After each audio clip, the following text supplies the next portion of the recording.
বিয়া করবে বাজান, বিয়ে করা বাজান রসুলের সুন্নাত। সুবহানাল্লাহ বললেন না? আমাদের দেশে রসুলের সুন্নাত তরিকা বাজান বিয়ে করবেন, সেই বিয়ে আমাদের কেমন বিয়ে হয় বাজান? সেদিন ছেলের বিয়ে হবে, মেয়ের বিয়ে হবে, তার 2 দিন আগে থেকে বাড়িতে বাজান বক্স বাজায়। আমি স্টেরি করতেছি, তুমি বললে তোমাকে মাইন্ড করবে, আর আমি বললে আমাকে মাইন্ড করবে না, যেহেতু আমাকে বলার জন্যই আনছে। যারা উঠে দেবে বুঝতে হবে যে ওরাই বক্স বাজায়, বক্স বাজানোর পক্ষে। এদিক তাকান, খুব খারাপ লাগতেছে। না না, আপনার ছেলে আপনার মেয়েকে বিয়ে দিলেন, কেন আপনি বক্স বাজান?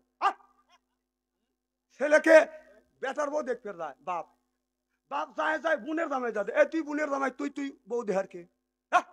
হাদিস শরীফের মধ্যে আছে বাবাও দেখতে পারবে না, যে বিয়ে করবে, যে বিয়ে করবে আর সে বিয়ে বসবে, ছেলে মেয়েকে দেখবে, মেয়ে ছেলেকে দেখবে। দুলাভাই নিয়ে যা, দুলাভাই দেখা কাজে মনে মনে কা মাল ভালোই না, দুলাভাই যাওয়া কে? বিয়ে দুলাভাই তো যা, বউ দেখার কে? তুই তোরটা দেখছিস, তুই তোরটা নিয়ে সুখে থাক। তোর শালারটা দেখবে, তোর শালা, তোর শালা, তোর শালা কালো আনুক আর ফর্সা আনুক, ওর 2 চোখ দিয়ে 2 নয়ন দিয়ে ও জাকলে জীবন ভরা সংসার করবে, ওই দেখবে, তুই দেখার কে?